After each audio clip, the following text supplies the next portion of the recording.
आणि जनतेला कॅशलेस होण्याचा सल्ला देणाऱ्या मोदींचे आणि फडणवीसांचे सहकारी मंत्री हे किती कॅशलेस झालेत? गेल्या 49 दिवसांमध्ये त्यांनी घर आणि कार्यालयाचा भार रोकडी विना कसा वाहिला? ऐकूयात. सर, सांगू शकाल की ह्या निर्णयानंतर तुमच्या आयुष्यात, खासगी आयुष्य असेल किंवा मंत्री, काय परिणाम? मला वाटतं एक मोदी साहेबांनी एक अतिशय चांगला निर्णय केंद्र सरकारने या ठिकाणी घेतलेला आहे. याचा उद्देश एवढाच आहे की काळा पैसा हा दूर झाला पाहिजे. माझं बँकेमध्ये खातं आहे, माझ्याकडे कार्ड आहे, माझ्याकडे क्रेडिट कार्ड आहे, डेबिट कार्ड आहे, त्यामुळे मला अडचण येत नाही. पण माझे कामावरची जरी गाडी असतील, ड्रायव्हर जरी असतील, घरात काम करणारे लोक आहेत, त्याचे सुद्धा सगळ्यांचे अकाउंट बँकेमध्ये आहेत. त्यामुळे मला नाही वाटत यामुळे कोणाला अडचण येते आहे. ठीक आहे, थोड्या रांगा अजूनही लागलेल्या आहेत, थोडं लोकांना त्रास होतोय, पण लोकांनी मोठ्या मनाने त्याचा स्वीकार केलेला आहे. लोक आम्हाला त्रास झाला तरी थोडा चालेल, परंतु सगळं हे काळा पैसे बाजूला झाले पाहिजेत. काळा पैसेवाल्यांना त्या ठिकाणी कुठेतरी त्यांना आता लगाम घातली गेली पाहिजे, हे मत सगळ्या लोकांचं आहे. आणि म्हणून मला वाटतं थोडा अजूनही उशीर लागेल. भाऊ, सांगू शकाल हा निर्णय होऊन आता 50 दिवस पूर्ण होत आलेत, काय संपूर्ण तुमच्या दैनंदिन व्यवहारात फरक पडला?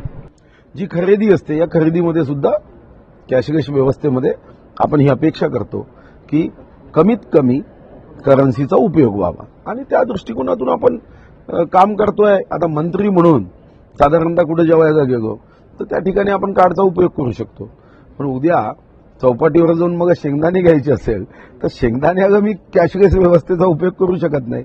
एवढाच त्याच्यात फरक आहे. आता माझ्या विभागाचे सर्वच कर्मचारी अगोदरपासूनच कार्डचा उपयोग जास्त करतात.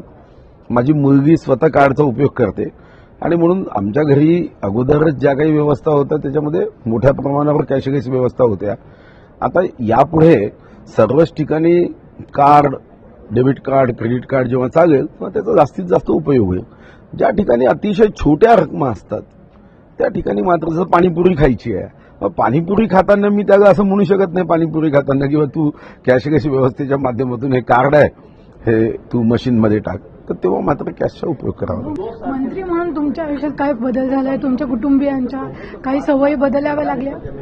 थोडी कंजूसी आलेली आहे, पैसा वाचून करावा, कारण की आता मर्यादा आल्या असल्यामुळे निश्चितपणाने 6 महिने 8 महिने अजून चुलचून राहील असं लक्षात आल्यामुळे खर्चामध्ये थोडासा बदल झालेला आहे कुटुंबामध्ये आणि परिसरामध्ये पण, आणि काटकसरीने सगळं काम सुरू आहे. तुमच्याकडे नेहमी कार्यकर्ते पण अनेक येतात, तेव्हा अशा वेळेला आधी चहा पाणी देणं, नाश्ता करणं किंवा कोणत्याही कार्यक्रमासाठी निधी देणं हे व्हायचं.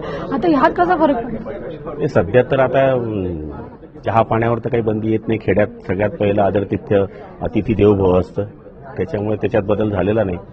पण सध्या पावतीवाले पण यायला तयार नाही, की त्यांना माहिती आहे की चेक मिळणार म्हणून. तोही एक फरक जाणवतोय. तर सगळ्यात मोठा जर आयुष्यात एक परिणाम गेल्या 50 दिवसात बघितला तर असं कोणता आहे की जो तुम्ही सांगाल प्रामुख्याने? एक वेळेस आमच्याकडे बाहेर गेल्यानंतर ज्यावेळेस बंदी झाली त्याच दिवशी संध्याकाळचा विषय होता की आम्ही खरेदी करायला गेलो होतो. तर त्यावेळेस मी असं ठरवलं की बाबा माझ्याकडे 100-100च्या नोटा होत्या, पण माझ्या डोक्यात काय आलं की मी 500च्या आणि 1000च्या नोटा दिल्या. आणि घरी जो कार्यालयावर आलो तर त्यावेळेस बातमी वाचली की 8 वाजेनंतर ह्या नोटा आता कागदाचे तुकडे होणार आहेत. त्यावेळेस मला तो आनंद एक वेगळाच वाटला की खचित जर ह्या दिल्या असत्या तर आपल्याला ती अडचण आली असती. तो एक मोठा प्रसंग माझ्या आयुष्यात आला.